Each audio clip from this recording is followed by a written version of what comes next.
his grandma was doing a beer bong.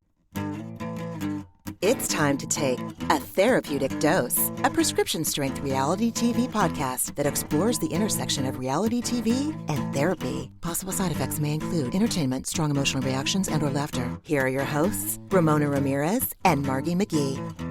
Hello, everybody, and welcome to A Therapeutic Dose, where we meet at the intersection of reality TV and therapy. I am Margie McGee, and with me, as always, is my dear friend and co-host. Hello, I am Margie's dear friend and co-host, Ramona Ramirez Higgins, and I'm also here to talk to my dear friend and co-host, you, Margie. It's very good to see you. Good to see you, too. Before we start, I sent you a text link earlier from page 6. It was an article saying Kyle and Amanda from Summer House are living apart. Now, for all of page 6's many faults that I would easily burn an hour listing them, TMZ, page 6, even the Daily Mail, they don't post things that aren't verified, or rarely. I understand if you're skeptical hearing me say that. I'm not skeptical about this news item. I think it's the right thing. I hope it's true because I Me think too. they should experiment with some time apart to see if that's better for both of them. It may or may not be, but they were not thriving living under one roof. And so maybe a little break, a little change will shed some light on what the next step that's healthiest for the both of them will be. Yes, you and I both talked about it ad nauseum when we've talked about Summer House. I feel like they haven't been a good match since they started. I mean, I do feel like they love each other, but I think that's what's confusing is they do seem to really love each other and not be able to live together.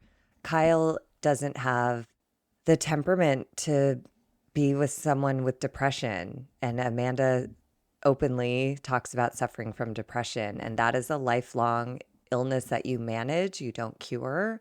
And if Kyle's just going to wait for her to get better, he'll always be frustrated. And Kyle, in my opinion, has some workaholism. Oh, I think he has multiple isms. To me, the workaholism is the most glaring because he's an entrepreneur, always stressed about Loverboy, and then decided to take on DJing 4 nights a week out of state. Like, that seems crazy for a man who says he wants a family. And you know what I mean? He's just, I do. like, he's in constant motion, and it makes me feel like he's avoiding something. And I don't know if he'll use this time apart from his wife to deal with that, or if he'll use this time apart from his wife to get in motion even more. I wonder. I've shared a few times, I don't know, in the last 6 months that I've asked Josh I've invited Josh. Let's put it like that. I've invited my husband to watch all of the back seasons of Summer House in preparation for the one that I'm assuming is going to be starting in January or February. So in a couple of months, yay, just so he can see everything. Like, usually I don't recommend that people start with earlier seasons. Like, I don't necessarily think you have to do that. If someone was to start with Orange County, season 1 of Orange County, they'd be like, what the fuck is this weird, grainy, what is Vicky wearing? Just, it's not necessary to go back that far. I feel like with Summer House, it's not necessary, but it's not a slog. It's entertaining, and I feel like it does lend background that is relevant to these recent seasons. My point being, we know that every summer Kyle misses at least one weekend in the Summer House because he's in New Hampshire for his annual family reunion. And every time they show family reunion footage, it is always based around some sort of alcohol party or alcohol things, which fine. If I didn't have alcoholism as part of my history, I probably wouldn't even blink twice. But I look at drinking, I look at grandmas doing beer bongs differently because of where I came from versus someone who maybe didn't grow up with alcoholism in their family. And his mom likes to get wasted. His grandma was doing a beer bong. Obviously, we know Kyle wants to send it every day, all day, every day. We watched a few episodes over the weekend, and I saw some family reunion footage, and I was like, man, this whole family just loves to party. And I can't say whether I have no idea if those people have substance abuse disorder, but all I know is that their drinking makes me uncomfortable. And I project a lot onto it. I do too, but I don't know. Some families just do party and it's fine. A 90-year-old grandma doing a beer bong while the rest of the family laughs around her. I don't find that entertaining or funny. I find it sad.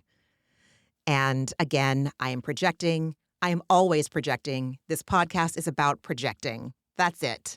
So other people might have a different experience watching Kyle's family reunion, you know? But I will say some families can just party. And like, that's how I came to realize that my family was different. Because when my family drank, it was with a need to, you know, it was the only way they could, like, whatever. It had a different tenor than families Sure. that just party. So I went to school in the Midwest. I went to the University of Michigan, and tailgates are all ages, all generations doing that stuff.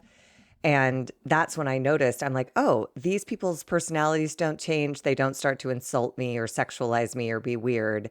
They're just drunk versions of their normal selves, you know? So I don't know. To me, it's Kyle's workaholism that I wonder if that fuels his other addictions. Because he says he drinks to cut loose because he works so hard during the week. And I'm like, dude, work less hard during the week. And I don't know. What do I know? I shouldn't give advice to You know anyone. a whole fucking lot, dude. You know a whole lot. All I'm saying is it's Kyle's workaholism bothers me more than his drinking, you know? Mm-hmm. Just Mm-hmm. because there's not as much of a personality change, but he seems to have based his whole identity on work. Oh, yeah. See, I feel like his whole identity is about work and partying. Probably. I mean, he works on Loverboy, which is a party. You know what I mean? So he's combined Yes. those worlds successfully. So you're probably right. Yes. Yes. Oh, my God. But anyway, I thought that was fascinating, interesting, validating. As long as Amanda's feeling resourced and supported, I'm very happy for her because obviously if they are taking a break, I imagine that there is a level of discomfort that both of them are feeling as they process it. That's If Kyle awful. is choosing, right, exactly, it's awful. He loves her. Like, again, they might not be a I match, but I agree, think this is probably really hard. I feel for for sure. everyone. Uh, Yeah. yeah, that's where you and I are different. I feel for Amanda. Yeah. I don't have patience for the other, the man child. I should. I'm sorry. No, it's not. There's no should. None of that. I always have respect for people who mutually decide they're not a match as opposed to people who blow up their families and that harms everyone in the family, whether you have kids or not. All people are affected by lies and deceit as opposed to the more generous version of grieving, which is telling the truth all along the way and being like, fuck, this isn't working. Fuck, it has to end, as opposed to gambling all your money away or fucking everybody in your path until someone finds out or, you know? So Yeah. Yeah. I don't know. And it's sadder. Honestly, it's sadder. I think that's what I'm feeling is like, what a change of day-to-day living for both of them. They're used to being in each other's space all the time. It must be very strange and difficult, but I'm glad they're Yeah. doing it because I don't think anyone's surprised that this has happened. And we'll see. I did something, was it yesterday or the day before? I'm not sure. I deleted the Reddit app off of my phone. Oh my God, I want to throw you a parade. Me too. Didn't even just remove the icon. It's all delete app or remove from home screen. I was like sweating, shaking. I'm all delete app because it wasn't feeling good anymore after spending too much time on it in one time. Like it just didn't. So now if I want to look at it, I have to look at it on my laptop or have the wildly unsatisfying experience of looking at it in a browser on my phone. Yeah. And because I don't want to go through the trouble of logging in, I can't upvote anything. I can't reply to anything. So it's just not as satisfying, but it's an experiment. And I have only been doing this for 24 hours, a little over 24 hours, and I feel much better. and I get much more done.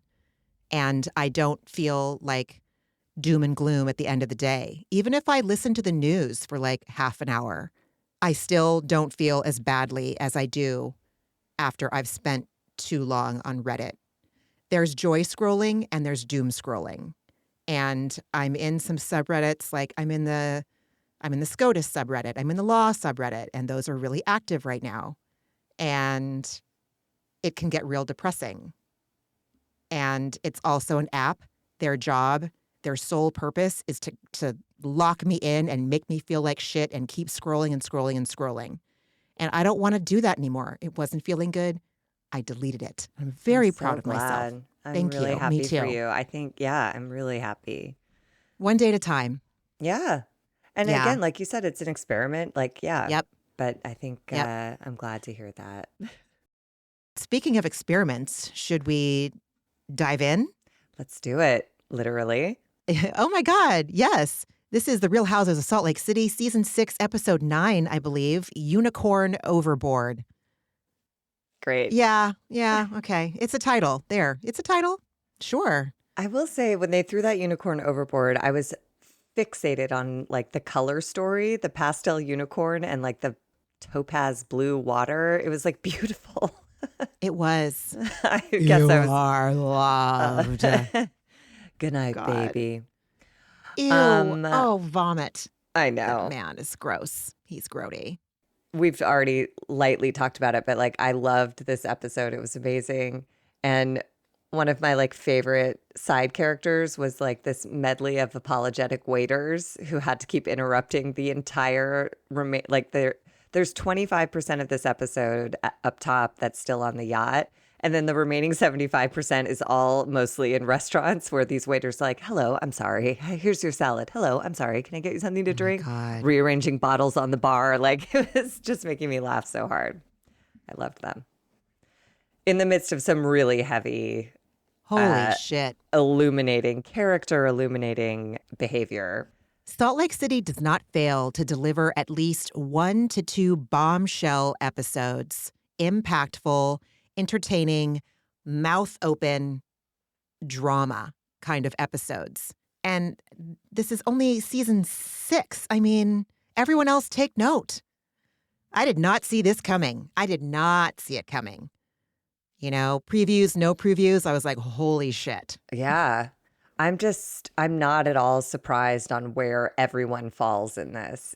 But it's so gross to watch Lisa and Meredith knowingly dig in on lies. It's just so disgusting. And to watch everyone up against them with that I've had that face before when someone's so blatantly lying to you and you're like, what are you doing?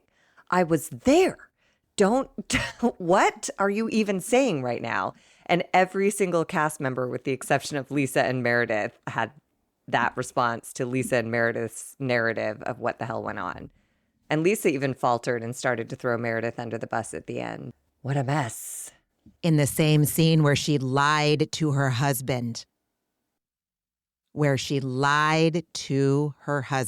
is sitting less than a foot away from her. Just stuffing her face with McNuggets, just so agitated and ill at ease in her own skin. Yeah. Wowie. Thank you, Bravo, for giving us an extra large episode. This was definitely worth it. No filler in this goddamn episode. Well, a little bit of filler. A little bit of filler at the beginning. This yoga thing, Heather sexualizes Jason as he leads them in a yoga moment. And this is the morning after Brittany had revealed that it sounds like a lone TikTok account that I've never heard of. They showed it 100 times on the screen and I'd never heard of it. A lone TikTok account reported seeing Meredith's husband, Seth, in the back seat of an Uber with some other woman. That's it. And it has become and does continue to play a huge role in this episode. And Heather asked Brittany how she's feeling after sort of being accosted by Meredith the night before. And she says, I feel sunburned and I feel whiplash, if that's what you're asking.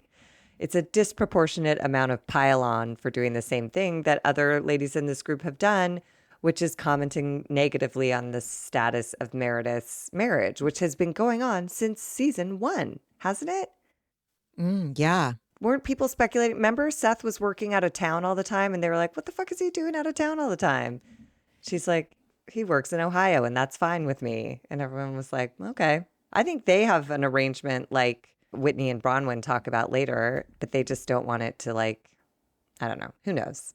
Yeah, that wouldn't surprise me. And also, they kind of fueled a little bit of the speculation because we know they had issues and they weren't like super upfront about it. They danced around it themselves, and Meredith kind of like the way she communicated it to us and her confessionals and her castmates. I'm not asking her to go into like deep ass details, but I feel like we knew more about Kyle and Mauricio than we did about Seth and Meredith. So all of it's believable, and also none of it could be true. So who knows? It does seem like they're hiding or protecting some element of something that goes on in their marriage, which is fine until you sign up for 6 seasons of a reality show. And then if you're surprised that people are speculating or curious about what's going on in the backseat of an Uber when they see your high profile husband who's been on 2 separate shows now, Next Gen NYC and Real Housewives of Salt, like you're all over the TV. So anything that you thought was going to be kept private, it's going to leak now. So her overreaction was telling. It was. I thought so. We'll get there. I have notes on the reaction versus overreaction. Hmm. Then we are in Meredith and Lisa's room. They have opted out of yoga, and they are getting their cardio in, or their morning activity in, by shit talking Brittany in just really juvenile ways.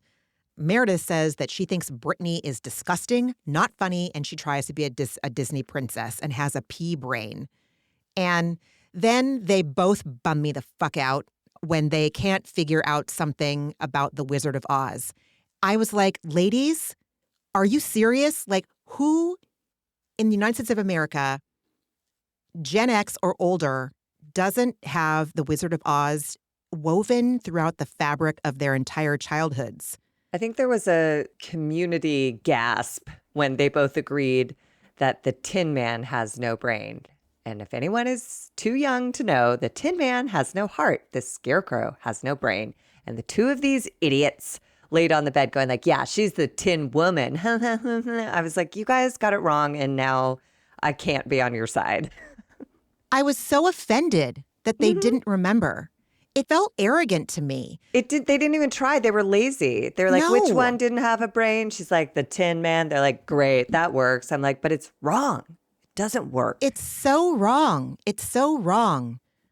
That movie it is a classic. I feel that it speaks to the beginning of cinema and what cinema was capable of and became capable of. It was one of the things that like launched the power of movies. I mean, I can feel the offensiveness in my chest right now. I physically feel how personally I am taking their lack of knowledge and reverence for this movie. It was so strange for me. I think if they'd thought about it for 1 second, they could have come up with the right answer. But that's how lazy and dug Yeah. into like just being bitchy they are. It's just so lazy, this kind of gossip. It's lazy. Like if I did this, it would be like frosting on a cake. I'd feel sick after, but I don't think they get sick after. We're very Clearly different people. not. Yeah. And then Meredith, after shit talking Brittany, decides to villainize Whitney too, saying like, well, she knew about this and didn't bring it directly to me, so she's not my friend. I was like, oh, well, that's a really extreme definitive statement to come out of fucking nowhere. Okay. So we head back up to the top deck, back to the yoga group. I was like, Brittany, my God.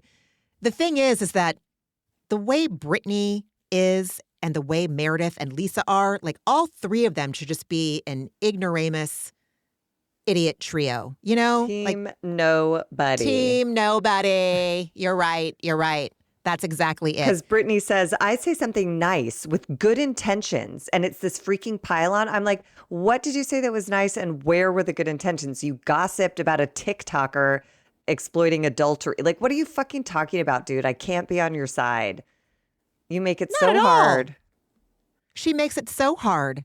And Heather's like, girl, you need to be prepared for a mountain of pile-on if you tell someone you saw on TikTok that their husband is having an affair. And then Whitney says, really, you guys, you're ruining my zen. Lol. Brittany continues to leave me bewildered because she seems to be really confused by things that I'm fairly certain even my 9-year-old would understand and have an awareness about. I don't know if she thinks she's fooling us. Does she really believe that's where she was coming from? Is she in on it? Is she contrived and saying this shit on purpose? I'm just so grateful that I'm not like this. Or am I, because it's bothering so much? Or is it triggering my strong feeling that I get when someone thinks I'm dumb and that they can try to get one over on me?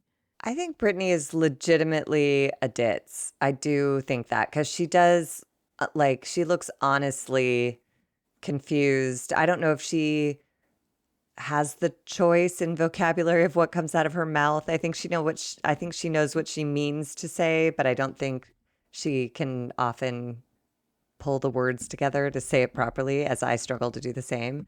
You spot it, you got it, Margie. Anyways, Bronwyn goes to Meredith's room holding Brittany's "Goodnight, Baby, You Are Loved" unicorn.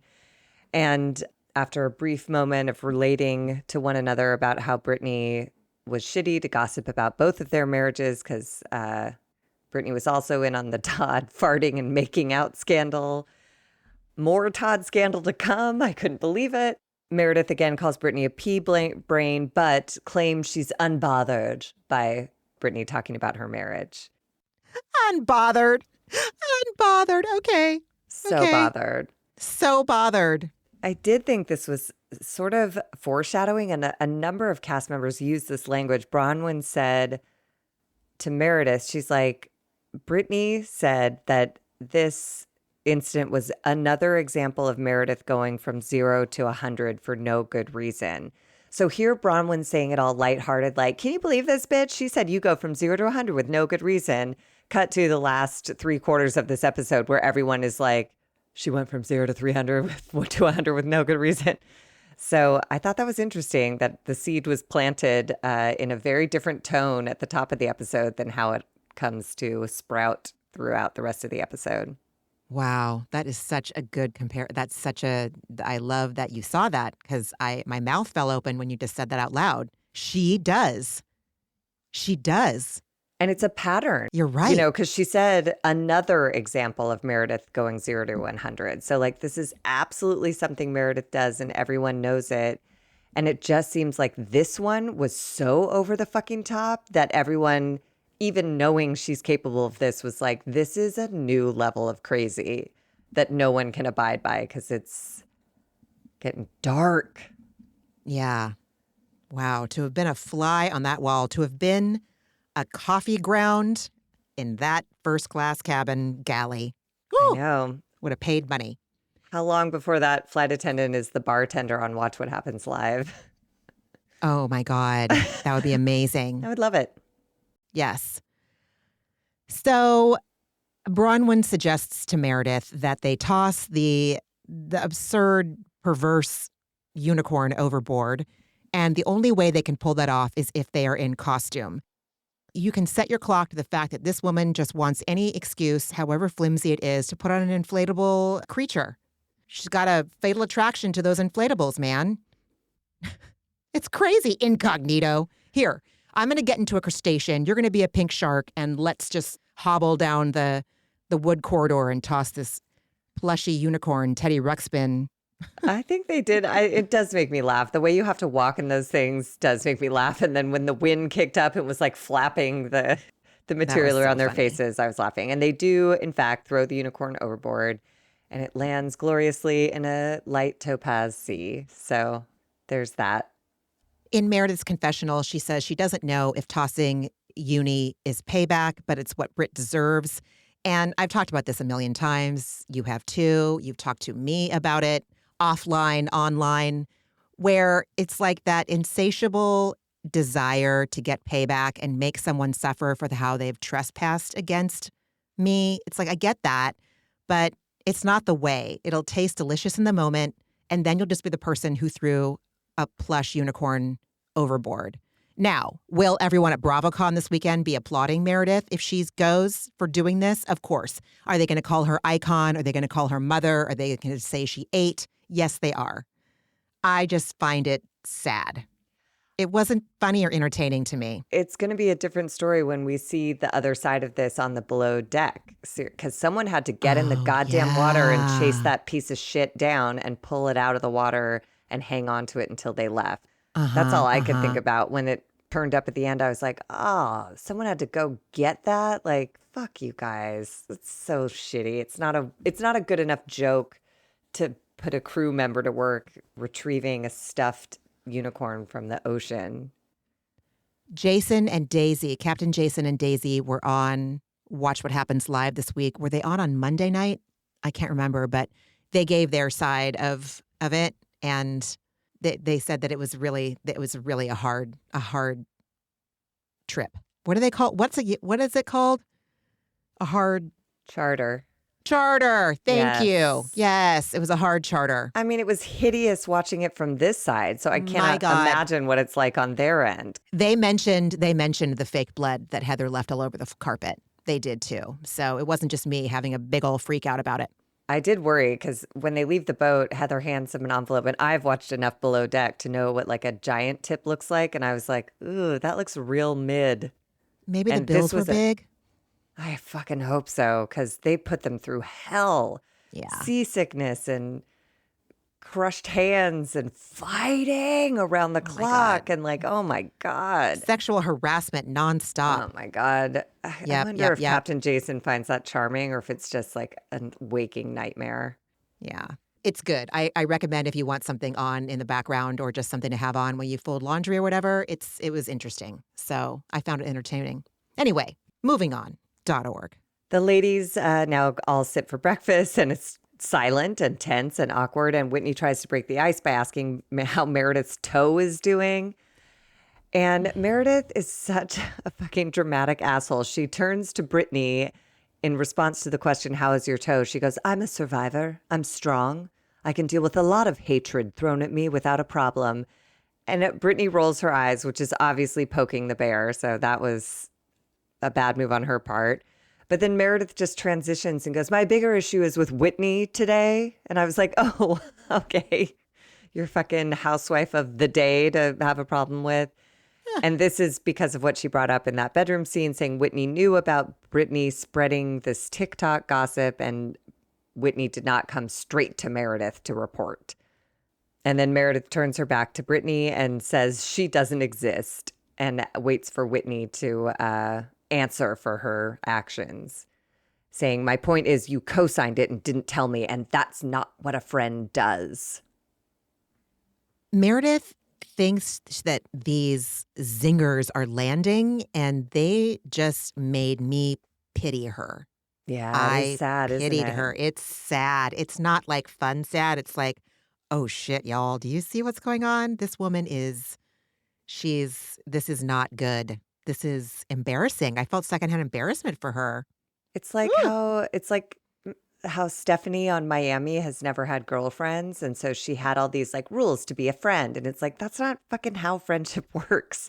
I'm having the same reaction to Meredith here going like, this is what I expect from my friends. It's like, well, that's crazy because that's not a real relationship. So you can hire someone to treat you like that. But if you want a real friend, it comes with mistakes and it comes with mess and it comes with occasional like judgment, whatever.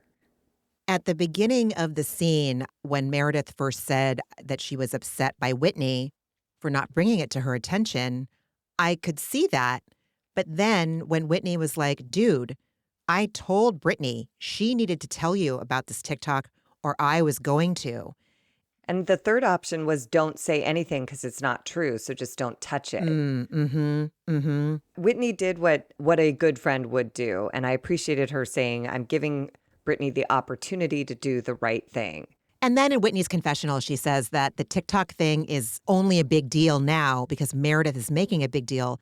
Okay, I don't know what it's like to be in the public eye and be on a show that tons of people watch and having someone say, oh, your husband is the subject of a TikTok and he's having an affair. So I don't know, like whether it's true or not, even if it's not true, I do think it's worth a freak out. I think I would freak out. For Whitney to say, I just didn't agree. I think it's messy and it's going to lead to chatter, even if it's not true. I can understand Meredith being upset. Going to where she went, absolutely not. But I didn't agree with Whitney, is what I'm saying. I think it is more of a big deal than what she's saying it is. But I don't know what it's like to have someone write about me every single day. Maybe they have a different perspective on it because this happens to them. They're always in the blogs. Yeah, that's what I was going to say. I think what you're saying applies to season 1 Meredith Marks. Season 6 Meredith Marks, one TikTok account had one stupid ass story that stupid ass Brittany brings up, and you put all of this heat on it. You're the only reason this thing has any credit. You're the one who, whatever you focus on gets bigger. Your focus is so intensely on this that that's the only thing I can see anymore. That's such a good point, Marky. And she's 6 seasons in. You are written up in the press all the goddamn time. So, why is this the one that's putting you over the edge? And then Brittany starts yelling about how it's a double standard, that anyone can say all kinds of stuff about people's husband. And I say one thing that is meant to be in kindness. And everybody had the fuck face on. Like, come on, dude. I had the fuck face on. Same. And I loved, we got a little glimpse at what's going to come for us in Below Deck. We get Daisy and, oh God, I didn't write her name down, the other stewardess, talking about how loud and nuts these women are and saying I'd hate to be hungover around them because they're so loud and you could hear them. They're somewhere deep in the bowels of the boat and you can hear these screaming women just not eating gloriously homemade croissants and instead yelling at each other. I want to know what a Swiss roll is. I was think like, it has what's a cream Swiss and roll? chocolate in it. It's like a croissant with cream and chocolate. Man, I want someone to serve me breakfast. Like that. Yeah. Outside with my friends. Yeah. Fuck yeah. Swiss Except roll, it croissant. Seems hot though. It's hard to eat a buttery pastry when it's hot. Anyways, who cares? Yeah. Who gives a shit, right? No one called for that. Meredith earlier in the scene had done a hair flip where she flipped her hair into Brittany's mouth almost. It hit. There's nothing I fucking hate when people's hair hits me. It happens a lot at concerts when people are dancing around. I can get over it, but it's always kind of a little bit gross because it's ugh, those are dead cells that just sort of brushed across my mouth. So Meredith had flipped her hair with the intention and succeeding in hitting Brittany in the face earlier. And here Brittany does a retaliatory hair flip.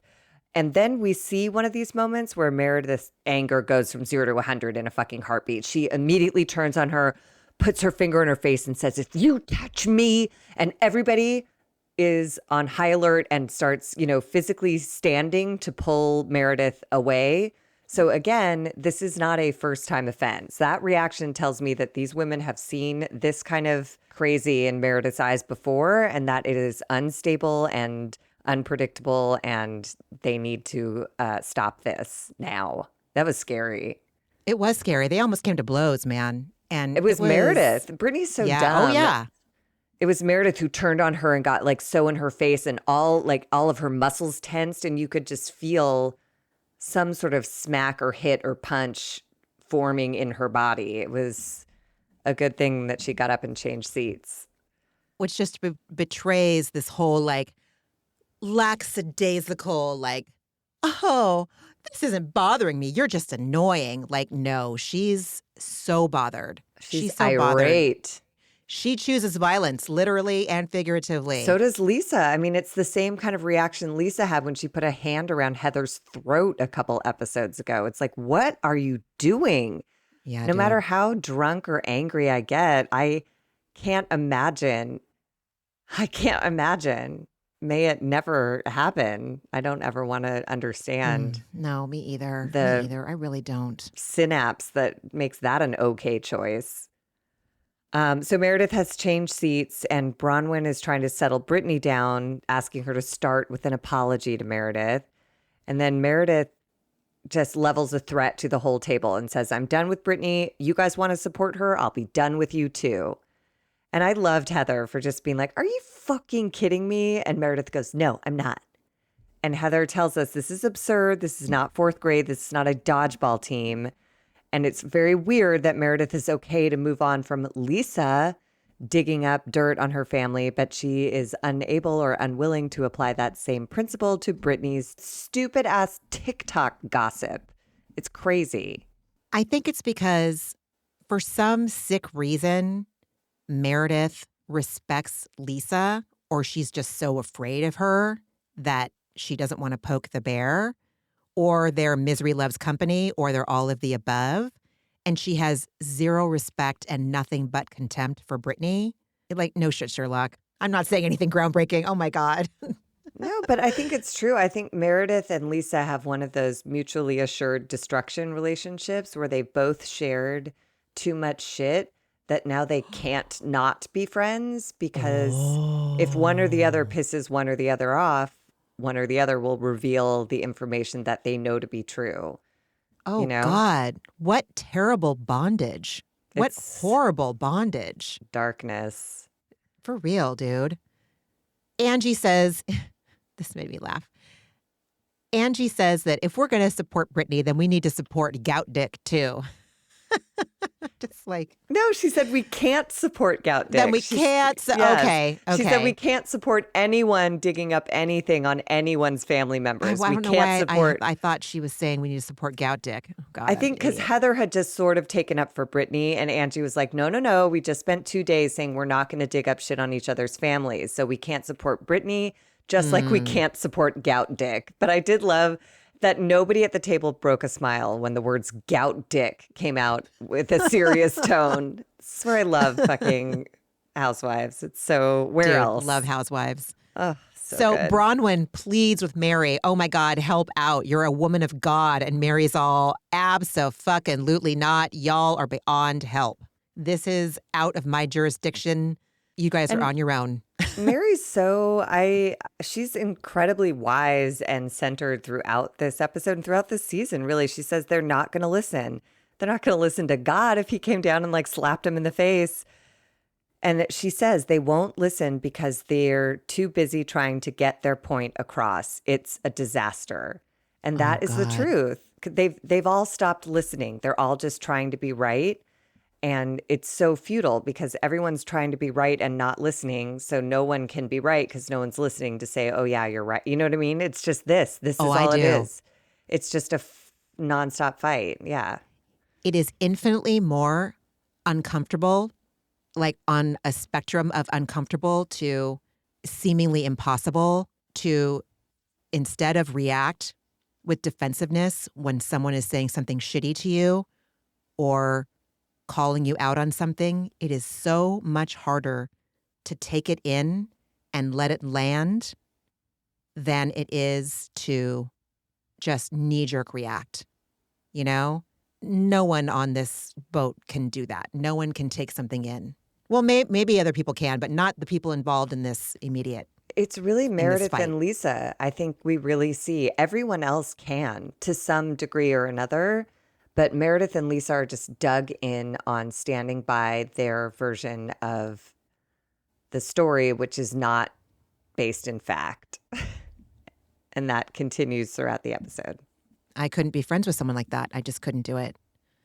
So thank God, I'm sure the crew is very happy that they are finally docking and these ladies are disembarking. Brittany can't find her unicorn.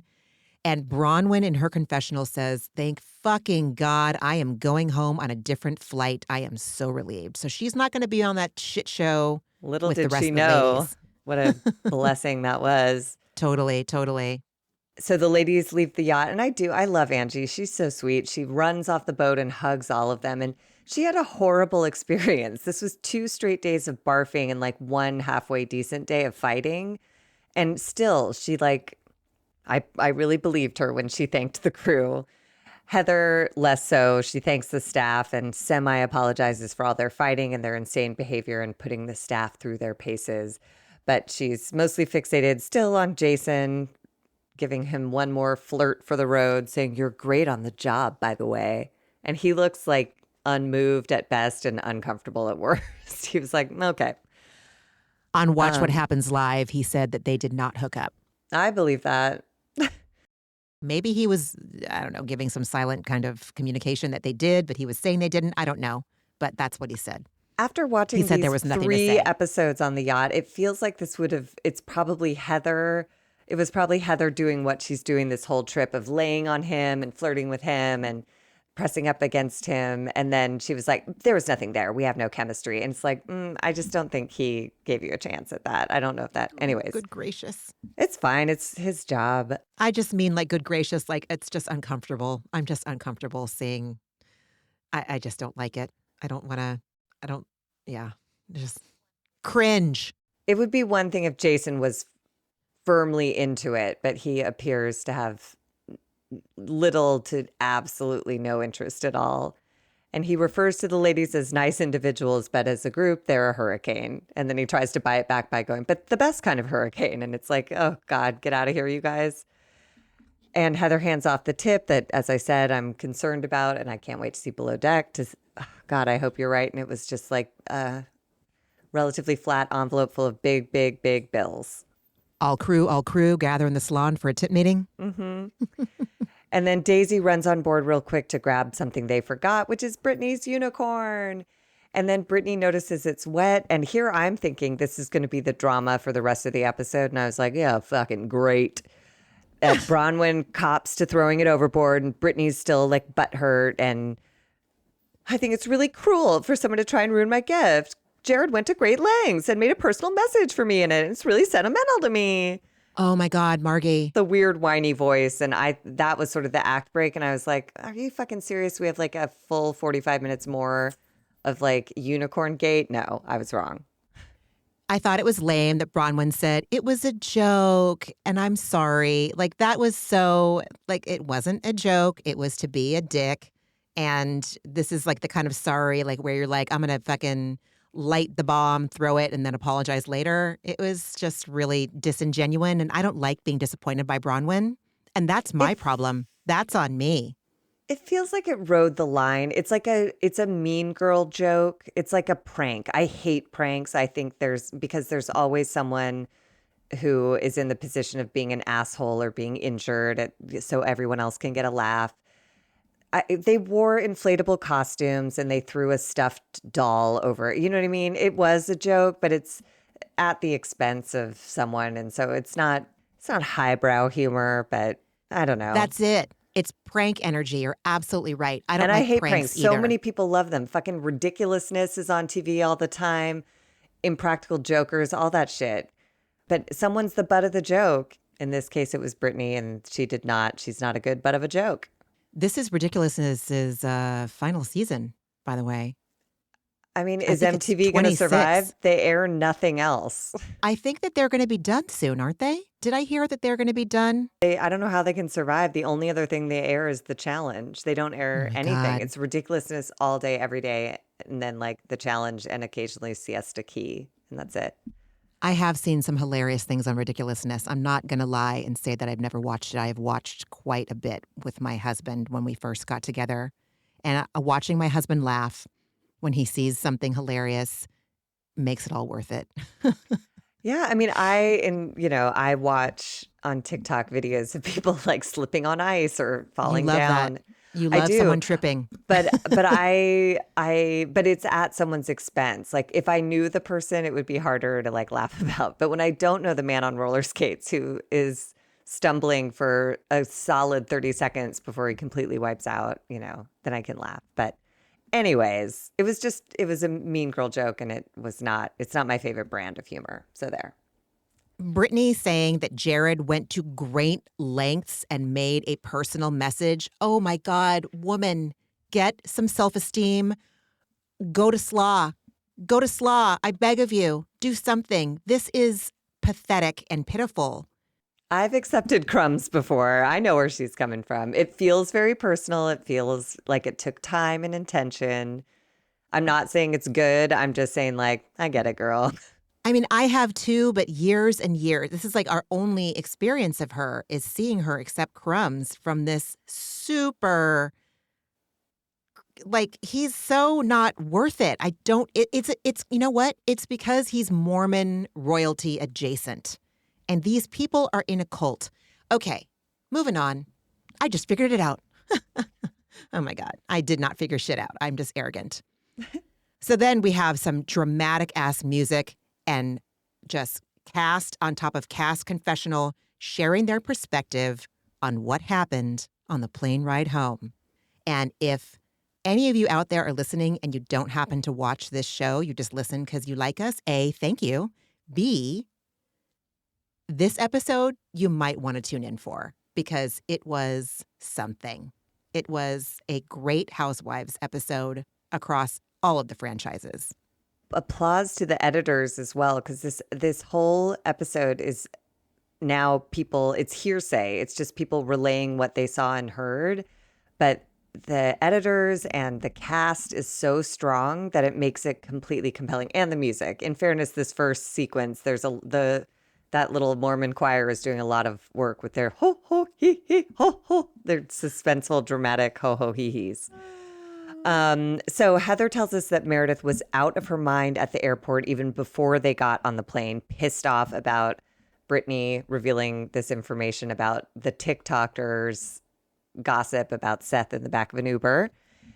Angie says that Meredith's behavior made everyone uncomfortable, that she was screaming and crying and making a scene.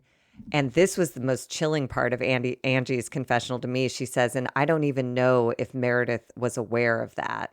And this is a theme where Meredith either willfully is choosing to not accept responsibility for her behavior, or she is altered in such a way by a substance or by her own fucking brain chemistry because she's a rageaholic that she's blacks out and doesn't know what the fuck she's doing. But that phrase scared the shit out of me.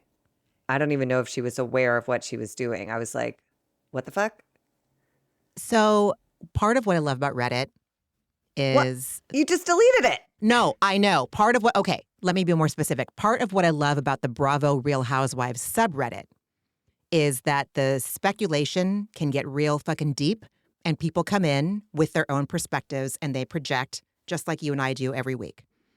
So the people who are recovering or now sober from benzodiazepine abuse, Xanax, Ativan, whatever the other ones are, anti-anxiety meds. Which work if taken as prescribed. They see the people that abused benzos, that is their theory.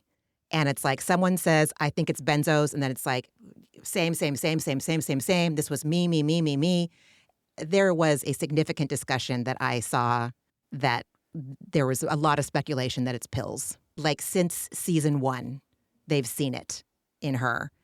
Allegedly.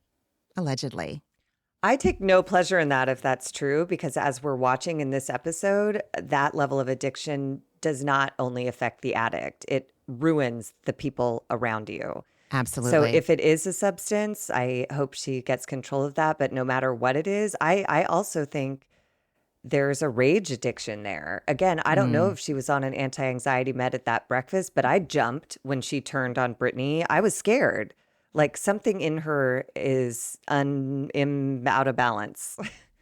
Agreed. And yeah, I don't know. And Brittany tells us that she was the last to board the flight and her seat, unfortunately, happened to be right in front of Meredith and Lisa. And then we get this like amazing reenactment dramatization footage of the flight. Again, credit to the editors for making this compelling. As everyone continues to tell their stories, I was struck by how shook every single cast member looked. Like they looked traumatized. And again, they've been around Meredith for 6 years. They've seen her go off. This seemed to have a whole new heat behind it. And I agree.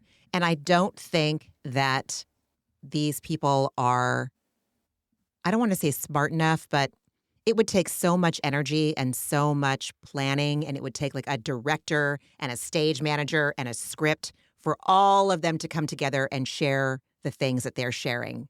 Everything they're sharing is similar, just from their perspective of where they were sitting in first class. Meredith says that if it was all so bad what she was doing, that she would have been arrested by an air marshal upon landing. When Heather Gay was on Watch What Happens Live directly after this episode aired, Andy asked her about that, and Heather said that no one complained because the entire first-class cabin was essentially cast and production. Of course it was. Yeah. Also, are there air marshals anymore? We don't have a government anymore. I don't think that's a thing. That is I don't know, it's a but government funded position. I don't think those exist right now. Heather said that the flight attendants, it was kind of like that unspoken rule, like, well, these are celebrities acting out. And since they're all kind of like in the same group, we're just going to be like, oh, shit. Yeah. Oh, my God. I would love to know. Oh, maybe one of the flight attendants will weigh in on Reddit. Ooh. But you Oh, I would deleted love it. that. I deleted it, but I treat myself on my laptop every once in a while. Okay. And all I do is go into the Faux Moi subreddit and the Bravo Real Housewives subreddit. That's it. I catch up a little bit and then I X out. But I no longer see the other things that I'm subscribed to, like SCOTUS and law. I will say, do you remember on the Real Housewives of Beverly Hills when all of the women they all sort of had that same traumatized look on their face after Kathy Hilton lost her shit in a club in Yes. Aspen and then went Yes. off in a Sprinter van and there were no cameras. Yes. But all of them looked equally terrified to tell the truth of what happened, but were so traumatized they couldn't do anything but tell the truth of what happened, which is like, you used a gay slur and you screamed in the van. Like, there is no other way to interpret what happened. That is so, when it's that monumental and that pronounced, that's the same feeling I got looking at these women. I was like, oh, this must have been Totally. really transformative. Totally. It just didn't seem like something they were all agreed They were not in cahoots making it about. up. No. Yeah, absolutely. It's absolutely. clearly Meredith and Lisa have tried to come up with this story, but like, I love Mary for saying Meredith fixated on Brittany talking about Seth and she dwelled on it and she could not come back from it. And that to me is like, that's where the chemical reaction in her brain needs some attention because that's scary. There's so much to be mad about. And if your brain chemistry won't let you back away, no wonder she was shaking chairs, pulling hair, pouring wine, screaming. Yikes. Then Lisa and Meredith turned on Whitney and grabbed her phone and said, let's see the TikTok. I want to see if it's on your phone. Then they wanted everyone's phone. And like, I can totally see this escalating. The way they told this story seemed very believable.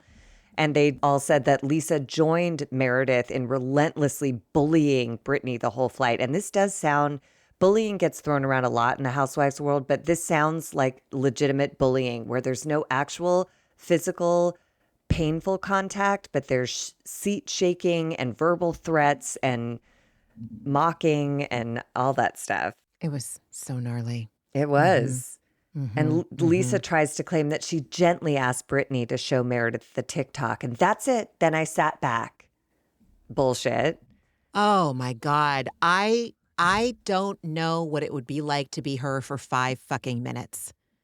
She seems She tormented. is In fairness, it's not disgusting working. to me. She does seem tormented. You're absolutely right. Tormented is the exact word. And she's going to freak the fuck out at the feedback she's getting. And maybe if this is brought up the reunion, if I were John, I would be like, you know what, lady? I think I'm done. I think you have a real problem. And if you don't get some help for this, I got to bounce. Or maybe he's just as much of a piece of shit as she is. I don't know. But like, she's evil. Heather alludes to it later that Meredith and Lisa, when they get together, they feed off each other's energy and just get high off of hurting someone else, you know? And we find out that at the end of this 15-hour flight of being the target of these two women, Brittany was finally reduced to tears, like, of fucking course. And then Meredith claims in her confessional that she never spoke to Brittany, that she was only venting to Lisa for like 10 minutes before the flight touched down. And that's when she claims, like, if it went down like everyone said, I would have been arrested by an air marshal. Yeah, I noted like surely the whole first class with Bravo cast and crew, and I'm sure she would flare up, they would rein her in, she would flare up, they would rein her in. I'm sure that was how this all went. Wow. Wow. Wow. Wow. Wow. So they're back in Salt Lake City 2 days later. Mary and Bronwyn are at lunch. Mary tells Bronwyn, girl, you are so fucking lucky you weren't on this plane with them. Tells her everything that happened. They both agree that Brittany is controversial and they have their own respective issues with her, but this is too far. And Mary just says there's right and there's wrong, and this is wrong. Yeah. And she called the events of the airport and the flights pure chaos, which again just sounds frightening. It just It sounds out does. of control. It does. Then we are with Whitney and Justin on the golf course for a beat where Whitney says, what I witnessed in the plane was the most unhinged, vulgar. Meredith lost her freaking mind. And then we hit the drive-through with Lisa and John, where Lisa is slamming those McNuggets, claiming she's never seen Meredith so upset in her life, and then just absolving herself, claiming she didn't say anything to Brittany. So She lists every single thing Meredith did. John asks her point blank, but you weren't saying anything to Brittany. And instead of looking him in the eye, she looks down at her nugget sauce and says, I would never, I would never. God, what a diabolical she is. She's tortured. She's tortured, and I can't imagine. I can't fathom it. Oof. Ugly, ugly, ugly on the inside. yeah. Heather and Brittany go to lunch, and Brittany is not doing well. Is clearly she's been crying. She's not really wearing makeup. She says she hasn't really slept. She hasn't really eaten. And she still kind of seems like she's smiling, though, which struck me as odd. And then it hit me like a ton of bricks, like a bolt from the sky of lightning. It is her fucking Botox, dude. It's her Botox that is preventing her from any expression other than kind of looking like a dim-witted mannequin. She has Botox in her DAOs, which is going to help her from having, like, from frowning. And so it's going to look like she's kind of smiling. And her injector is so heavy-handed with the forehead stuff that she's completely frozen. My injector is an osteopath, and she never freezes me. She's very familiar with the muscles of the body, including on the face. She softens me. She makes me look rested. But Brittany looks like she's in on her own joke all the time. And I think it's Botox, dude. Cautionary tale on how not to live psychically in the world, and cautionary tale with you need an injector who's going to say when they should say when. IMHO. I do believe she's genuinely traumatized, though. I think part of the dim-witted doll look is like, I don't know what to do, and I haven't slept or eaten, and I don't know what to do. Like, No, I can't agree. have 15 hours of having your chair kicked and shoved and people talk about you and spilling on you and pulling on your hair. Like, I think I would be like, what the fuck is happening? I thought the unicorn going overboard was the worst thing I'd have to deal with. Like, I mentioned a TikToker spreading a rumor, and this is holy fucking shit. Like, it's like a Mad Lib to try and like piece together how this could be reality, that two women could spend 15 hours of their lives trying to destroy you and kind of succeeding. I don't know. No, I agree. I agree with that. awful. I do agree that she is feeling traumatized, and I do believe that she does look shell-shocked. But what I'm saying is that It's supported by her. it's yes, Botox like the fact that she injections. always looks kind of like detached. I don't think it's because I think that she might be detached to a degree, but I think the other part is neurotoxins. I do. And I felt kind of proud of myself for having that realization, or that like, oh, I wonder if that's part of the story. Who gives a shit? My God. I don't No, feel it's great about the fact that I thought that. I was just like, oh, I wonder if that's part of it. it's probably a contributing factor. Yeah. There's a lot of injectables in this cast. I've spent too much time talking about this. I'm sorry. It's fine. I did appreciate Heather, and I just can't get a read on her this season. I don't know how much is sincere and how much is her calculating what's going to make her as much of a hero of the season as she can manage to be. But she does clearly state that nothing justifies Meredith and Lisa's behavior. Their bullying feeds off each other. And she tells Brittany that she fell asleep to them bullying and 4 hours later woke up to them bullying. And Brittany, this kind of broke my heart. She said that she was embarrassed that she broke down crying. And she said, I didn't want them to know they broke me. And I'm like, after 15 hours of anything, I'll break down crying after 15 hours at Disneyland, which is the happiest place on earth. At a certain point, you're just exhausted. Yeah, I understand that impetus as well. It's like, I'm not going to give you what you want. I'm not going to let you see that you're breaking me. I'm not going to do it. And then you do, and you're just like, fuck, they won. They won. They won. I mean, I know they didn't win. I know in the cosmic scoreboard, they're not winners. But I'm just saying my ego would say they won. Of course.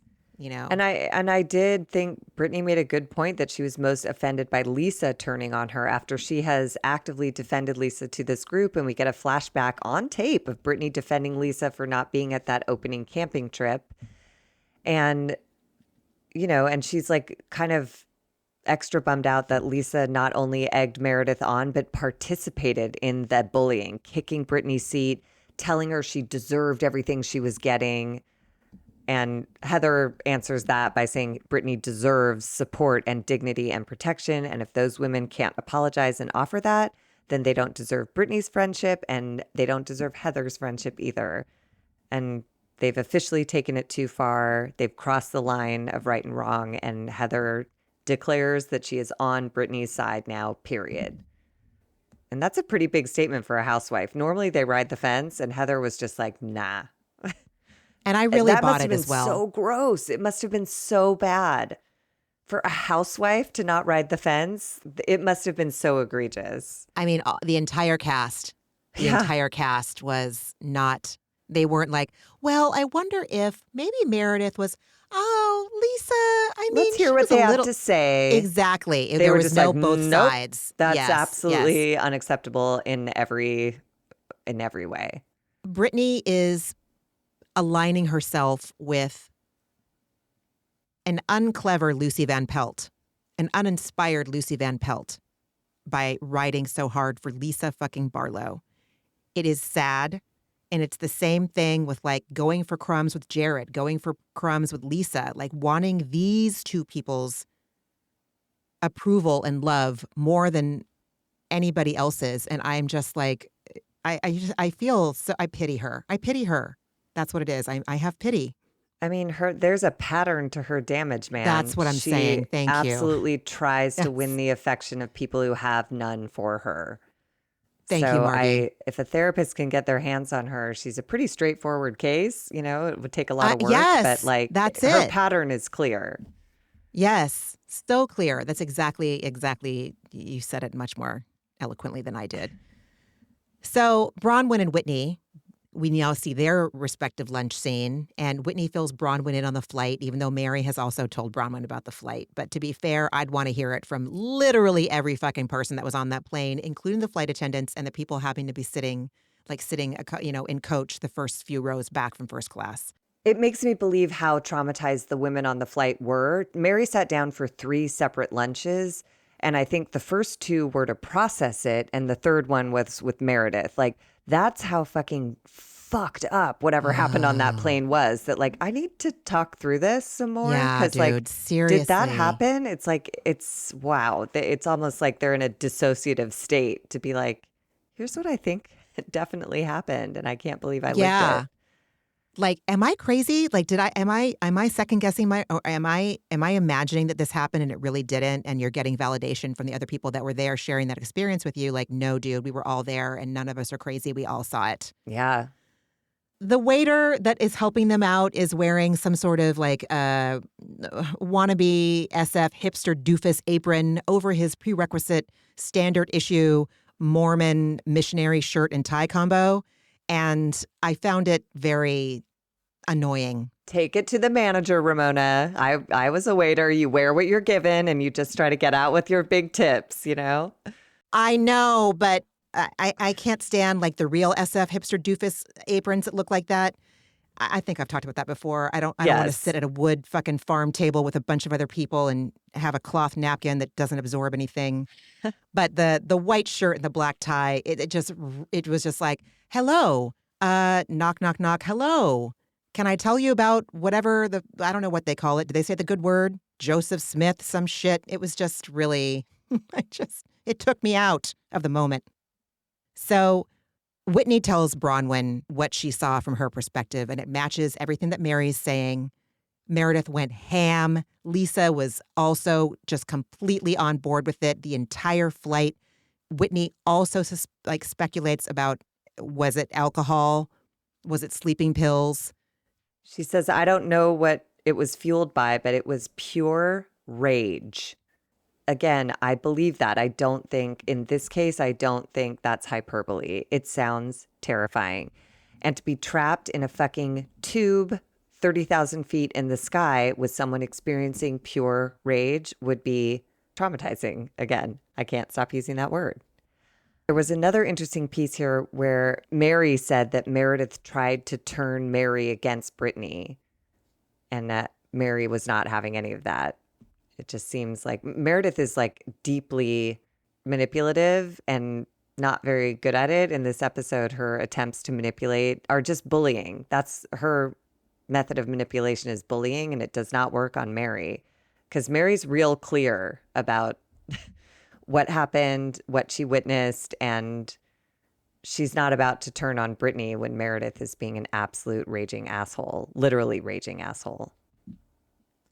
But like, that's how desperate and deep in this Meredith is that she's like trying to like garner allies for her fucking psycho behavior.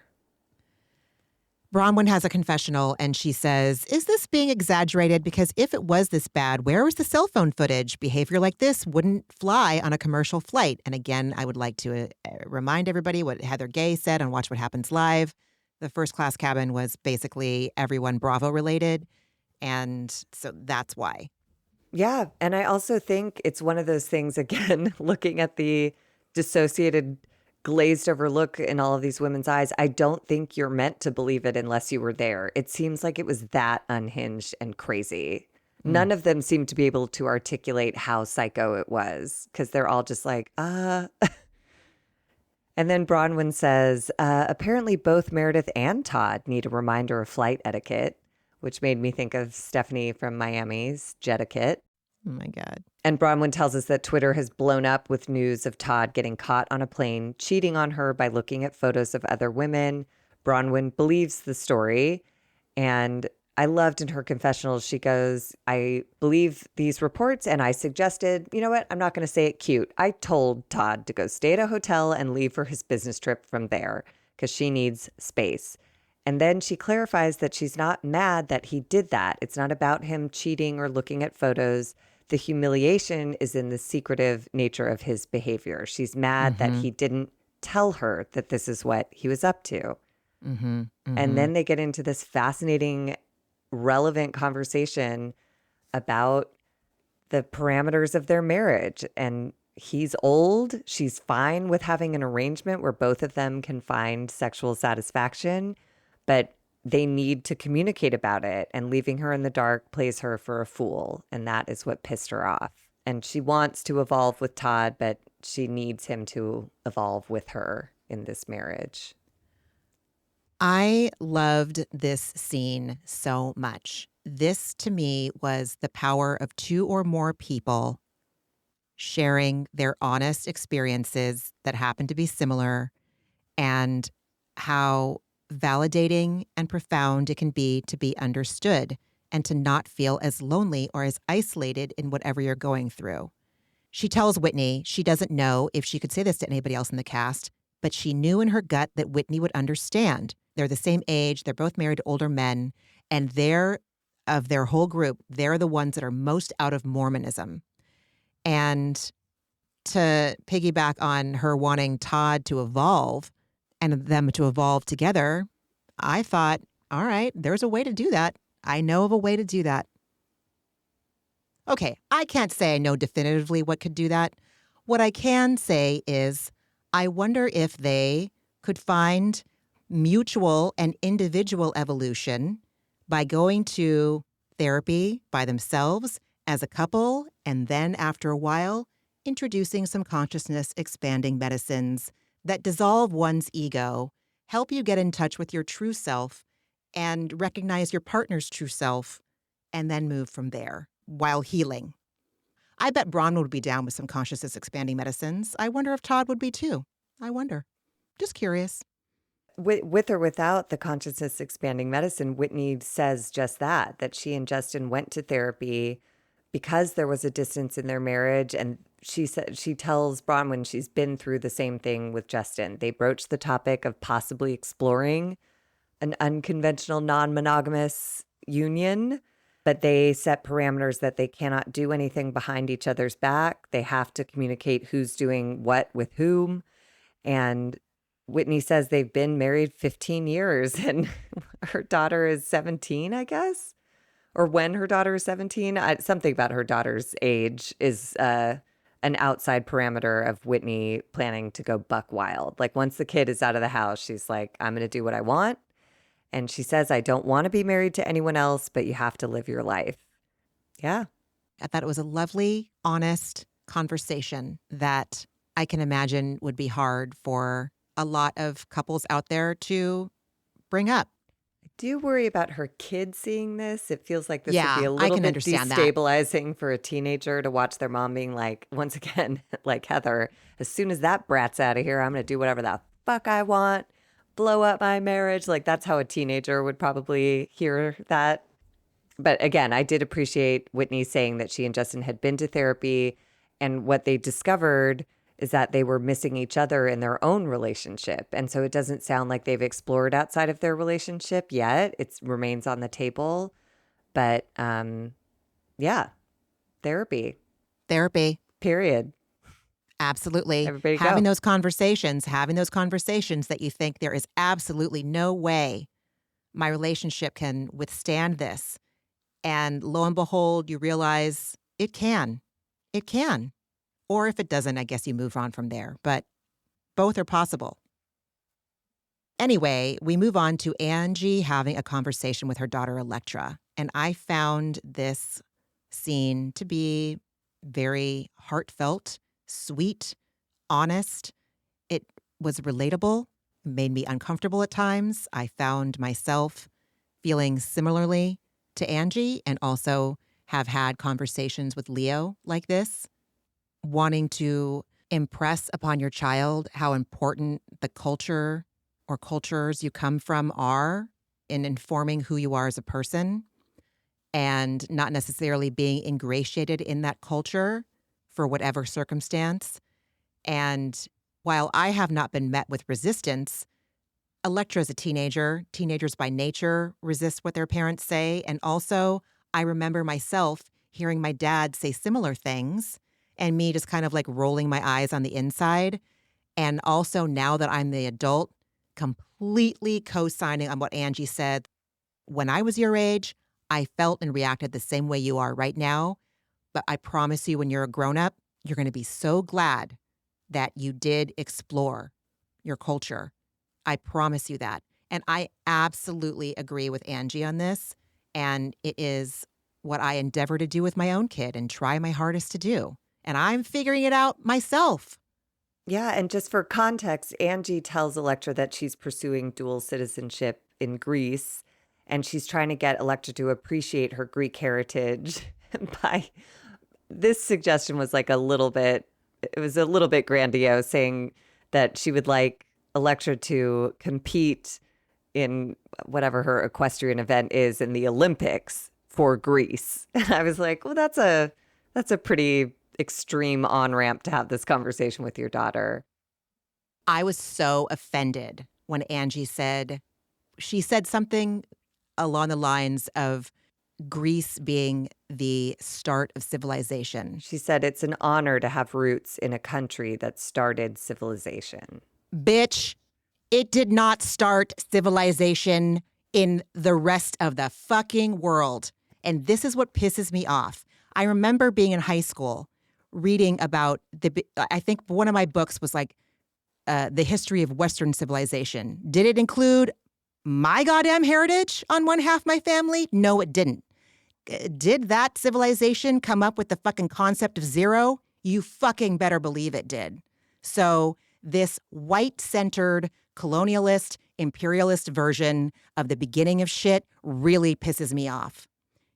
It was the beginning of that civilization, a white civilization, but there were some other fucking big-ass impactful civilizations going on before that civilization started. I'd tell it to her face. I'm heated. I'm literally heated. I'm angry. Kind of on the verge of tears. I'm done, Margie. I'm done. Yeah, I mean, yeah. However misguided, Angie does have a lot of Greek pride, you know? She does. And I love I that don't for know, her. I don't know if she's aware. I don't think she would fight you on this. I think she would hear you out. I don't think she's aware of like Mayan and Aztec history. It wasn't taught to our generation. I'm only aware because I've traveled, you know, like that's the only place I learned. But you are right. You're right. It is not exclusive to the Greek culture, civilization. No. I did find it interesting, but I think what her point was less about civilization and more about her father he had nothing. He did not have shoes. And now her daughter is riding a horse that costs as much as a Porsche, which floored Electra. She was like, say what? Like she clearly has no understanding of money. And that's great. Kids shouldn't have to know all of that. But I think Angie's really aware of how brave her dad was to make this move and how much it has afforded their family. And she's concerned that Electra doesn't have the same respect for what has been afforded to her because her dad left this place with no shoes, survived there with no shoes, came here, and now she rides a Porsche horse, you know? And Electra, very honestly, this made me hopeful for their mother-daughter relationship because Electra's honest with her. She doesn't try to please her. She just said, look, Dad, I relate more to his side of the family. His family are horse trainers, and she can only offer that maybe in the future she'll appreciate her mom's heritage. And then we get what did break my heart, you know, as you were just getting tearful, Angie was getting tearful in her confessional, saying, I just want to share why this is really special to me. I will just remind Angie that any mother trying to share something special to them with a teenage daughter, wait till she's 20. She's in no mood for you, even if you're right, even if it will touch every part of her soul and shape her as a human being. Your 16-year-old daughter will give you nothing. It's our whole mission in life at that age, just to be like, not what you said. It's biology. It's how they separate themselves. It's Yes. how they are moving towards leaving the proverbial nest. This is just how they are wired at that And stage in Angie's their life. like lovely and patient with her daughter's total disinterest in her heritage. I liked how she talked to her daughter like an adult. I like how she expressed herself and respected her daughter's opinions. And like you said, shared with her at your age, I was annoyed by this stuff too. And Angie hopes Electra will come around and take an interest in her Greek heritage, but that's the end of it. She's hoping for that. She's not expecting it, putting anything on her. Yeah. I thought it was kind of lovely. I loved it. I loved this scene. I loved it. Oi, yoy, yoy. Oi, yoy, yoy. This scene was something else. Heather and Lisa. Heather and Lisa. So they go to their own lunch to download the events that happened on the plane. Heather arrived at 11:10 and Lisa arrived at 12:26, an hour and 16 minutes late for this lunch. How fucking arrogant is that? And to come in and just start talking about the weather. She's like, I didn't know it was hot or cold today. And Heather was like, uh-huh. Coping skills. She knows what's coming. She knows. She knows. She sucks. She sucks. Lisa orders beignets to compare them to the ones served at her lounge. What is her She lounge? Okay, she doesn't have a fucking lounge. I Googled this a little bit because Okay. Because I was like, yeah, what is like she fucking talking about? when were they? They showed the premiere Vita Tequila Lounge in Park City a couple episodes back, and so I Googled it, and it looks like it might be sponsored by Vita, but it's not exactly. Like, I have a feeling it's like rotating sponsors. There's this one event space next door to a fucking Kimosabi. Oh God. The sponsor is Vita Tequila. I don't know who it is like right this second, but that's what it is. It's the a Vita Tequila like event space. So they And serve tequila and her lounge, beignets. I don't fucking know. Oh, I don't have any idea. I I like don't know. both of those things separately, but together, barf. Yeah. Yeah. Yeah. So Lisa claims she was trying to soothe Meredith on the plane, but it didn't work. Yeah, and Heather looks taken aback by that characterization because soothing does not align with bullying. And so Heather just says, I kind of want to talk about the whole thing because Brittany now does not want to be around Lisa. And this is where Lisa clutches her pearls and lies about her involvement in the whole thing. And Heather calls her out and was like, I was there. Don't tell me I didn't see and hear what I saw and heard. You were egging Meredith on and you were antagonizing Brittany. You were a part of it. And Lisa's response / explanation is, I was preserving my peace. I'm like, what? You just my said you were God. soothing Meredith. Now you're saying this like total Melba toast, like is on, like a wood grain board at Home Goods. I was preserving my peace. What the fuck are you talking about? It was like the most unnatural sentence to ever come out of Lisa Barlow's mouth, preserving my peace. Yeah, you're right. She read that somewhere. She heard someone say it. Oh my God, you know what I bet she did, Margie?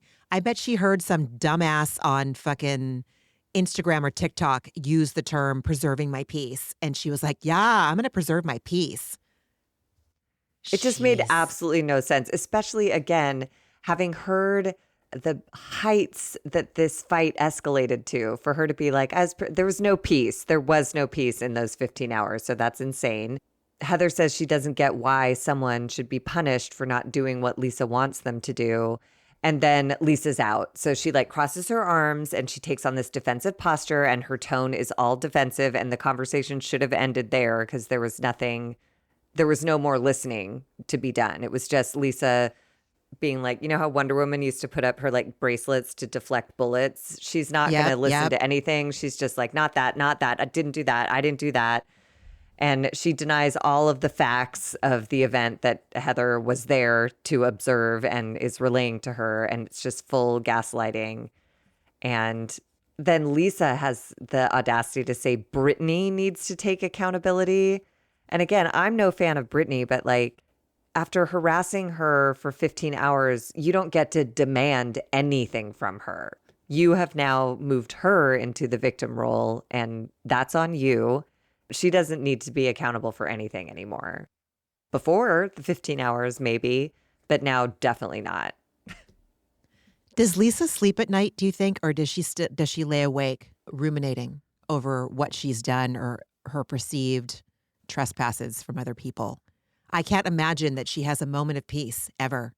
I don't know what mental gymnastics she does to lay her head down on a pillow at night, but yeah, she's real committed to calling everyone else fucking bitches and shirking all responsibility. And Heather tells Lisa that she's trying to be a good friend to her right now. She says, this is a crisis. This is a problem. And again, it's just driving home how severe whatever happened on that plane was. The word crisis, I don't think I've ever heard in a Housewives episode, And Lisa claims she's been a good friend to Brittany and Brittany's been a good friend to her. But I draw the line when it comes to Meredith and her marriage. And really? Yeah. We Full just fucking hip. Full hip. We just heard that you were digging up information on her family this season, not to mention the hot mic moment when you revealed she fucked half of New York a couple seasons ago. Like, what do you mean there is no line? You don't have a crayon to draw with, you psycho. Like, what are you fucking talking about? Not even one, not even half a line, not even a fucking M dash, man. Nothing. No underscore, nothing. Ay, ay, ay. So Lisa says, this conversation is over. And Heather's all, I waited over an hour to be called a bitch and be gaslit. Fuck. And then Heather says, she is trying to change our reality. It's dismissive and it's demeaning. And it's true when someone is gaslighting you, when they're trying to change the reality, it is such a disorienting, bewildering feeling. You're walking on quicksand. You're looking over your shoulder like, am I crazy? Oh, it's abuse. It's abuse what Lisa's doing. It's a form of abuse what Lisa is doing. It is, except in this case, both Lisa and Meredith try to gaslight everyone they sit down with. But in this case, it seems like whatever happened was so extreme, they cannot penetrate. They cannot do it. It's just like, it was so intensely bad that there's no world where you're going to even get me to wonder, did I experience that? It's like, it's burned in my brain for eternity. So good luck. And then Heather tries to explain to Lisa how bad Brittany is hurting right now. She says she is destroyed, and no matter what your intentions were, you should be horrified that she is afraid to be around you. And Lisa then turns on Meredith and saying, well, Brittany's upset with the wrong person. If someone told me I should be horrified that someone is afraid to be around me, I would literally want to vaporize into a pile of tissue. I would be horrified if someone was afraid to be around me. Oh my God. And she's not even, it was Meredith's issue. So the fact that Lisa, her henchman, Brittany's afraid to not want to be around her. Anyways. Jesus Christ. Oh, and then we cap off the episode with Meredith and Mary meeting for lunch to discuss what went down. And Mary is immediately disturbed by Meredith's huge smile and declaration that she feels pretty good. It's so crazy. Shit. The disconnect, cognitive dissonance. Yes. And just the hope / belief that she can, la-di-da her way out of this because it wasn't on camera it's, again, extreme. Extreme. And this is, again, Mary brings it home saying she's known Meredith quite some time now. And I know you get angry and you go off and lose it. This was different. And I think this is Mary actually trying to get through to Meredith. And Mary is now very close to addiction. And so I wonder if she's recognizing some signals that are disconcerting. And Meredith has an opportunity to listen to a friend using really gentle language to try and help her see that something is going in a dark direction here. Because she's like, you always go off. You always get angry. We're used to that. We get it. It's not my favorite, but we've seen it before. This was not that. This was way worse, markedly progressed and terrible. Yeah. And then Meredith does her version of trying to gaslight, and she says, what is it that you think happened? And Mary just goes, I don't think. I was there. And Meredith continues to try to say that nothing dramatic happened, that she just vented to a friend. She didn't even talk to Brittany. And you can see all over Mary's face, like, what the fuck are you doing? You're just lying. And Mary, again, gently tries to ease into it, saying, like, it went on for a minute. And Meredith tries to cap it at it was 15 minutes. And Mary, in this horror movie disturbing whisper, goes like, no, Meredith. And Meredith insists it's 15 minutes. And then I think this was another big moment where Mary said, I feel a little concerned because I feel like it was longer than you remember. And this is the second person who has hinted at a possible blackout. And again, whether it's drugs, alcohol, rage, brain chemistry, something switched, something hulked out in Meredith.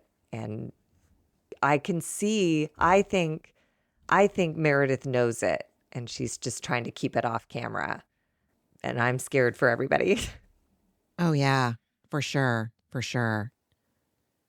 After Mary says, I feel concerned because I feel like it was longer than you remember, Meredith aggressively accounts for all her time. I watched 2 movies and slept for over an hour.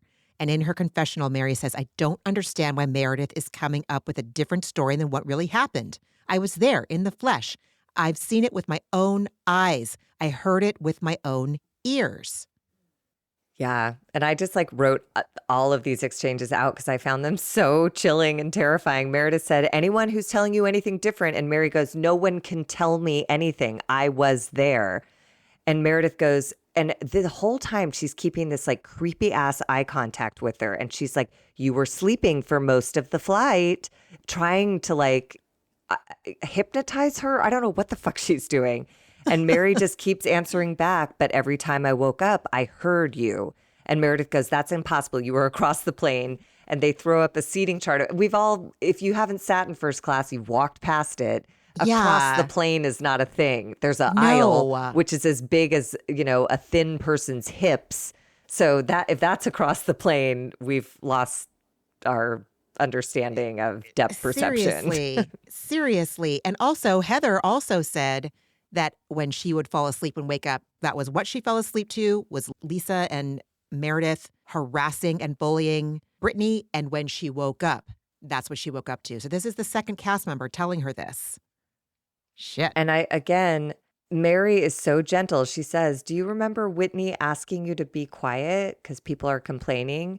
And then this is where Meredith, again, repeats the defense we heard earlier in the episode. So obviously this is a rehearsed answer where she says, well, it couldn't have been that bad because an air marshal would have arrested me if it had really gone that far, if anyone had complained. And Meredith says this is being spun into something it's not. And Mary just again says, Meredith, we were all there. I was there. It concerns me because I want you to remember what happened. And again, it's like such lovely language Mary is using to try and invite Meredith to look at this terrifying behavior. And Meredith says, I do remember what happened. And Mary says, I really feel like you don't. And I'm not saying that in an attack way. I was concerned.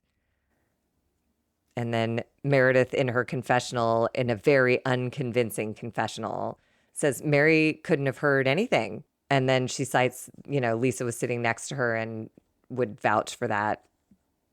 It just Dude. is a mess. Oh, okay. That's a good person to back you up. Lisa. And it's just so obvious that the two of them have created a story that they're going to try and sell. And this incident was so terrible that nobody has any bandwidth to be gaslit. It was too traumatic. So Mary urges Meredith to apologize to Brittany. And Meredith leans in and stares at her and goes, is that really what you think I should do? And Mary says, yes, for your wellness, Or again, your wellness. such a lovely way to put it. And that's the truth. That's what you remind me of. Your wellness, Ramona. It's you that will benefit from this. It's you. You will have peace in your soul. You will have peace in your soul. Mm-hmm. Well, and you can see in this scene how little peace Meredith has. She is so agitated, even though she's trying to present breezy. You can feel the tension in her whole fucking body. Just trying to get past this. Let's not talk about it. What you're saying is a lie. That is not what happened. Couldn't have happened, or I would have been arrested. So, haha, right? It's just like all of this gotcha energy as opposed to any relaxed acceptance of reality. Whether she wants to change how she behaves or not is not even relevant. And that's sort of what Mary says in her closing confessional. She says, moving forward with this group and not being able to take accountability for nothing, that's going to be hard. You will never grow. You will never evolve like that, ever. And this is why Mary leads a church, because that was a whole sermon. Yeah. And she's right. I don't argue with anything that she just said. I agree with it completely. And she looks bothered and disturbed by it. She sees the humanity in this woman and she sees it fading away. And it will atrophy and die if she doesn't change something. Yeah, she's not like pointing out Meredith's flaws to like prove how Meredith is wrong. She is imploring her, there's another way. You will never grow, you will never evolve. That's a pretty deep way to frame all of this. This is going to hurt your insides. This is not about your ego. This is not about you apologizing to somebody else or even taking responsibility. It's about sitting with what you did and asking yourself why, you Yeah. know? And that while the other women are very fixated on right and wrong, I love Mary because she opened most of her sentences saying, I'm concerned. I'm concerned. I'm concerned that you don't remember what you did. I'm concerned that you're not taking accountability. I'm concerned. And to me, that language signals something different than like what you did was wrong. What you did has me like freaked out about being around you because you don't seem to have a grasp on reality. And that Yeah. I don't want to be around someone who is capable of detaching from reality. And I'm projecting onto Mary right now. I am projecting, but Mary has a son addicted to uh, benzodiazepines, Lots of muscle things. relaxant, Yeah. lots of things, right? And I would not doubt, I wouldn't be surprised if Mary is recognizing things in Meredith that she recognizes in Robert Jr. Projecting 100%.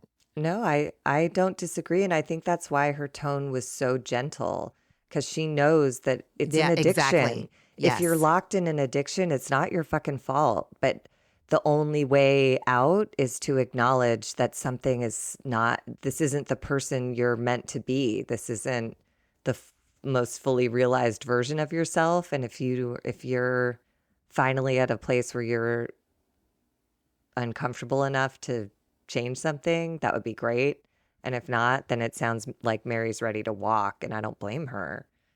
It's really scary to be around someone in active illness, addiction, whatever, Whatever. who Totally. who's in total aggressive denial. Just like, that's not what happened. I didn't do that. Nope, you're wrong. You're wrong. You were asleep, honey. You don't know anything. You were all the way across the plane. You were 2.5 feet away from me. How could you hear anything? It's like, it's so bonkers. It's so It's really bonkers. scary. Oh, I can't wait for next week, but this was one for the ages. This Holy was a shit. Hall of Fame episode. Yeah. So unexpected. And So so completely. the new Todd information, like all of it, I was Yeah, just like, all of it. what? Yeah. Yeah, it was excellent. Excellent episode. Friend, what else did you watch this week? Um, I watched the Rock and Roll Hall of Fame induction ceremony on Disney Plus because I love Outkast. They're sort of the rap group that put the South on the map. And so I wanted to see their induction, which was incredible. And the White Stripes were inducted, Cyndi Lauper, Soundgarden. Anyways, it was a great class and it's on Disney Plus. And if you have 5 hours to spare, I don't know, it was a million years long. It was so long, but the Outcast segment was great and worth watching. I started watching Selling Sunset. The new season is out and it's amazing because it opens with this very dramatic, devastating reminder of like a large portion of this series was shot before the fires devastated Los Angeles and various communities in the county. And then we immediately dive into just like people fixated on frivolous bullshit. And I was like, yay, like nothing's changed. So great. Thank you, Selling Sunset. And then I started watching this show called Pluribus on Apple, which is the new Vince Gilligan show. I've only watched the first episode, which I thought was spooky and really well written and really well cast and acted. I love the first episode. I've shared this with some people who've then said, prepare to be disappointed. And I was like, aw. But the pilot episode was great. So that was fun. I guess the rest of the Oh series is man. kind of a letdown, but I'll give it a try. I'll give it a try. But the pilot was great. It's rare to see a great pilot. So I'm happy for that, even if the rest of the season isn't fabulous. But Vince Gilligan's pretty great. He might just have a sleeper episode or two up front, and then it will find its way to having meaning down the line. I'm not giving up on Pluribus. I'm just saying. How about you? What did you watch this week? I binged Selling Sunset. I'm done. In fact, after we're done recording tonight, I'm going to go upstairs and dial up the reunion. Oh my God, the reunion's already? Oh, I got to get The reunion's through it. already up. Yes, yes.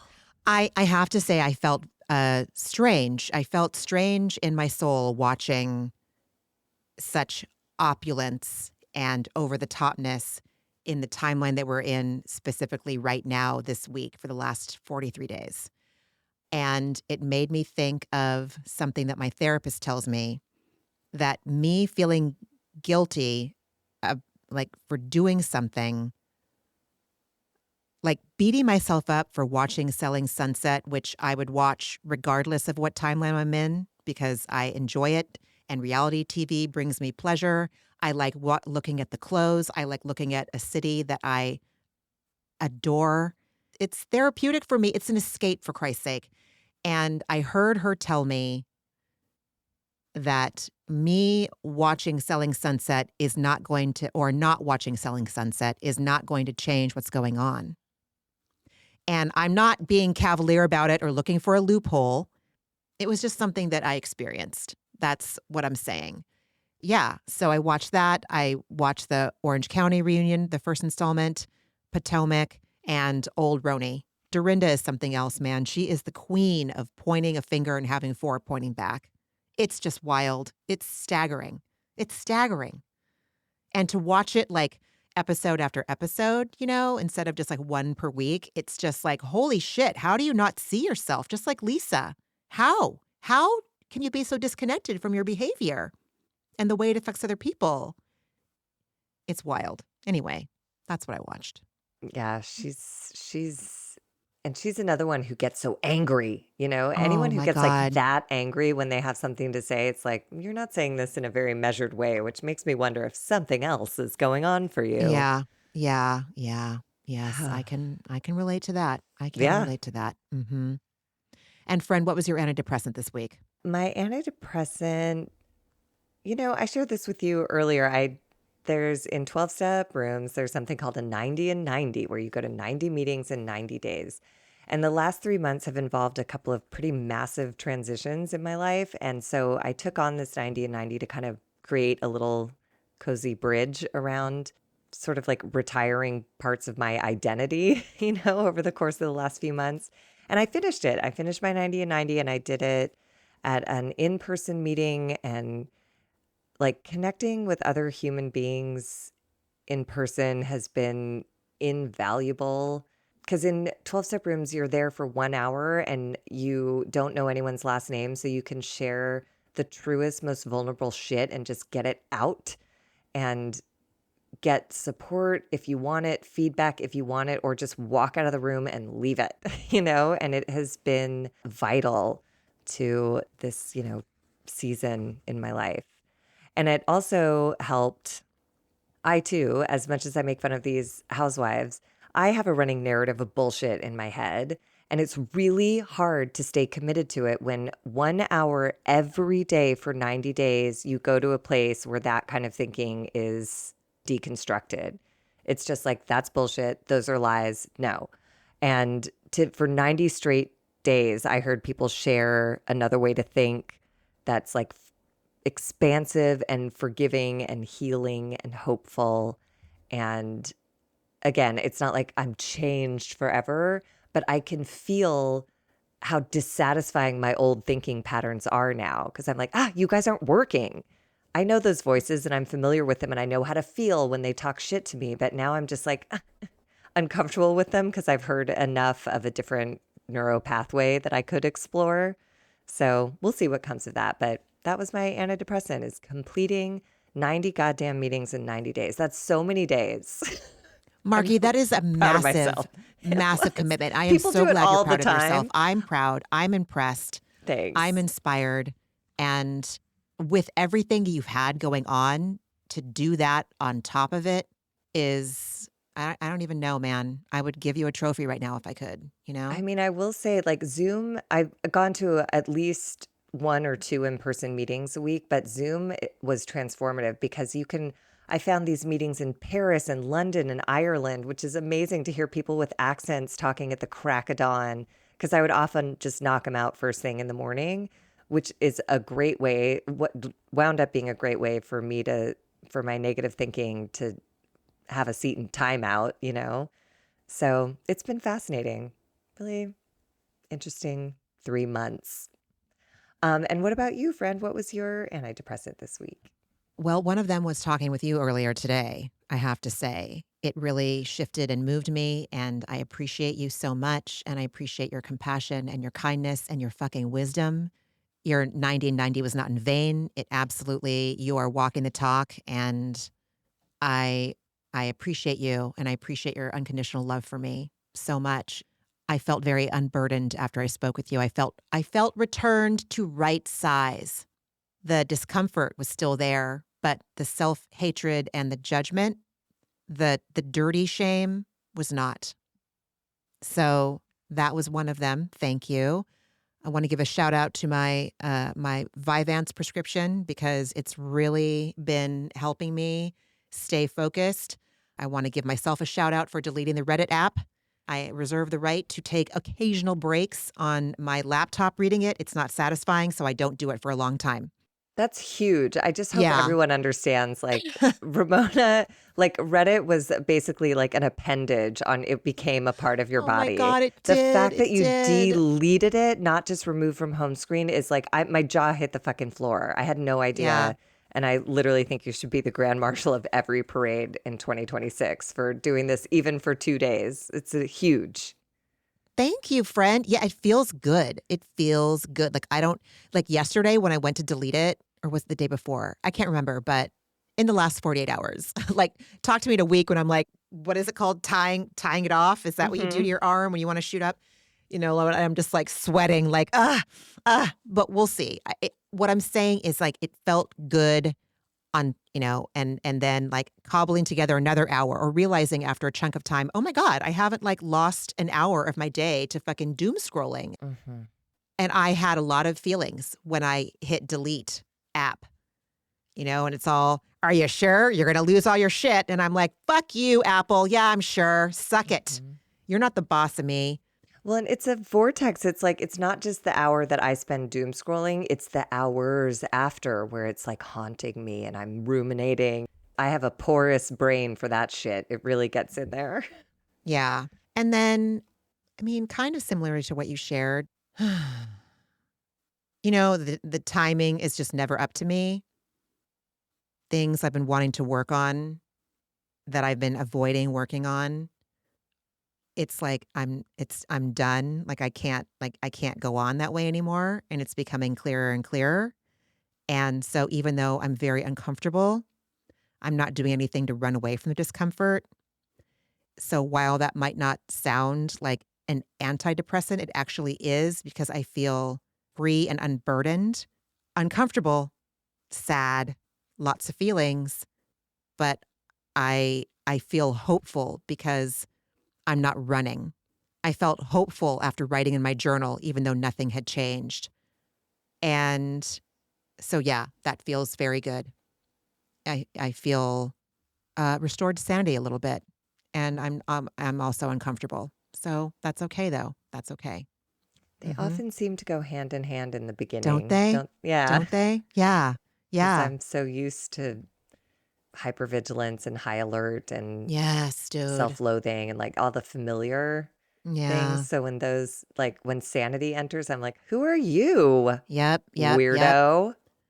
Shit is warm and soft, and that's why it's comfortable. Yeah, man. Oh my God.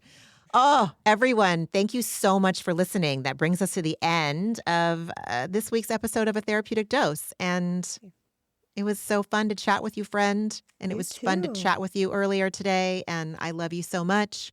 I love you We love too. you all out there.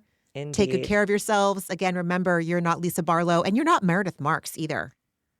The bar is Shit. low, people. Congratulations. We're all clearing it for today. Oh Good on my us. God. And everybody Show just, some compassion to your waiters this week. They Truly, don't want they to didn't- interrupt a gnarly conversation. No, and they didn't choose that outfit, okay? Oh, my They got the God. job and they were handed a gross, dumb apron and they have to wear it. I just felt it was just a lot. It was just conveying a lot to me. It was conveying a lot.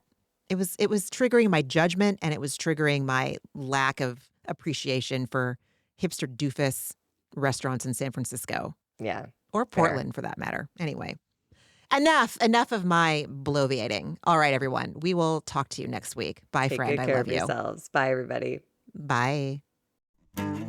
Ramona and Margie are obviously not doctors and do not provide medical advice. Their content is intended to be used for entertainment purposes only. It is not intended to be, should not be interpreted as, or used as a substitute for medical advice or a diagnosis of any health or fitness problem, condition, or disease, nor a recommendation for a specific test, doctor, care provider, procedure, treatment plan, product, or course of action.